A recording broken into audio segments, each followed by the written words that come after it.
YouTube. So today I'm going to start replacing the shocks on my truck. I know I haven't made a video in a little while, but my shocks just came in. I just got my truck back for the steering, the Dodge Off-Road steering kit that I had to have aligned and on. They broke it and they had to order a new part and put on. Anyways, they didn't even fix what I told them to take it up there and fix.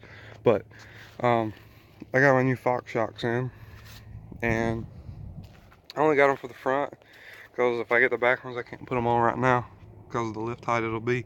But right now I don't even know what's on there. I believe it's the factory, but I have no idea. But to start taking off the front ones, you have to take this bracket off the top, and I'll start off with doing that. But before I get started, I wanted to give a shout out to Second Gen Forum on Instagram for helping me get some followers. Y'all go follow him if y'all like second gen trucks, or you want to add your truck to a page and get a bunch of likes and followers like I am. He also has a Snapchat. It's called 2Gen Forum. 2 is spelt out, and that's how you send your pictures to him and he'll post them. So let's get started with this though. We'll start with taking off the top one and then the ones on the outside. Okay, the top one is an 18. And it seems you can't take it off first because the whole shock spins somehow. So I guess I'll start on the outside ones first. But let's figure out what size it is. Okay, so the outside pieces are a 9/16. You'll probably need a long extension to be able to turn it. That one there came off pretty easy. And the other ones, well, that one right under there may be a little hard to get to. I have to get to it from in here. Yeah, you have to get these from out here. But this one here on the inside, you can get to pretty easy with an extension. I couldn't get it to turn without one, but it shouldn't be too hard. Okay, so again, these here on the outside are 9/16. This may be too short to turn. No, turn. And then there is one more at the very bottom. I haven't figured out how I was gonna get to it yet. Probably have to get up under the truck. But I'm gonna show you all taking it. I ain't gonna show it when we're taking them off, but should be right down somewhere down there. I'll get up under there in just a second and look right there. But once you break them free, you can pretty much just take them off with your hand. They ain't got any lock nut threads inside of them, it feels like. Come on off of there. Okay, there's that one. Then there's this one. Got a, as you can see, a little Rough Country suspension leveling kit. They gave me the cheap one without shocks. It's just a spacer, so it still has the factory ones on, I believe. So those don't look like Rough Country shocks. But alright, I got those off. I believe the bottom is going to be an 18. I'm just going to try it and see. It probably isn't. Nothing's ever the same. So I may need the phone to help me see the bolt. May need a longer extension actually. I don't think it's the right size. There's only one. There's no nut on the other side. Don't believe. No. So I mean, you got a bit longer extension and a bigger size, I guess. Alright. Okay, I finally figured out the bottom was a 13/16.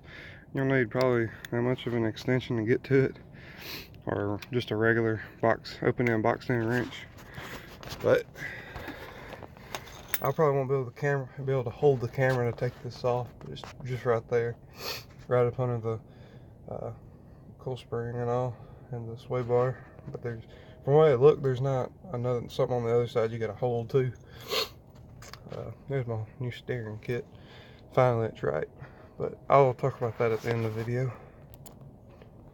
Well, I've tried all kinds of ways. Haven't been able to get it to budge. I'm gonna try some of this. Let it soak for a little bit and see if it'll turn. I mean, it's got a lot of mud up under this front part before, so it could be corroded on. We'll see. Okay, so I finally got it turning. I had to borrow one of my dad's tools to get it going and lock one of mine together for leverage. See if it comes off. Now that I got it broke loose, I can finish it off with the ratchet. And it's twisted pretty easy now. Hopefully it comes off. There ain't some hidden nut on the other side. There it goes. Oh, it still ain't loose enough.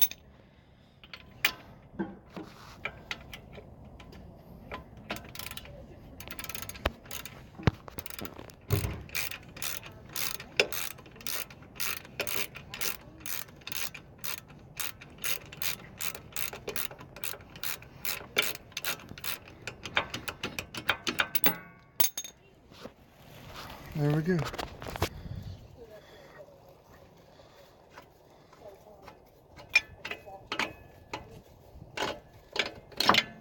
Now she's out. Let's go see if it'll pull out right. Alright, now here goes the tricky part, I guess.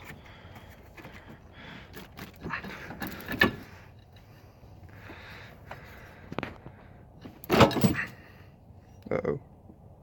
I didn't know there was washers on top of that. There.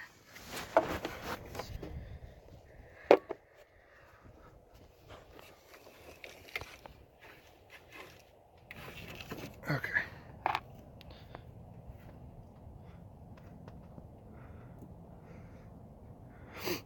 There's two more. There's that one. The other one fell down in that hole. I'll get out in a second. Alright. Now, how are you supposed to get it around that pump?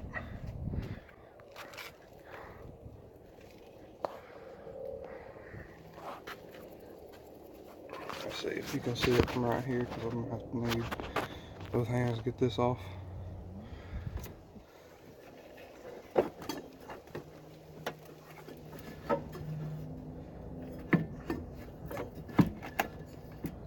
Let's see how to get it out of there. I believe.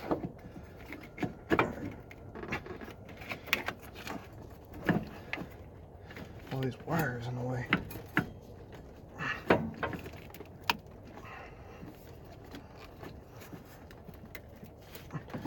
Almost got it past that pump. That would just turn. There.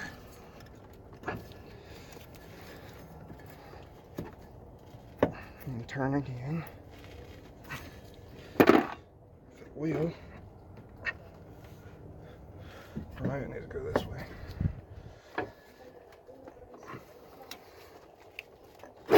There we go. There.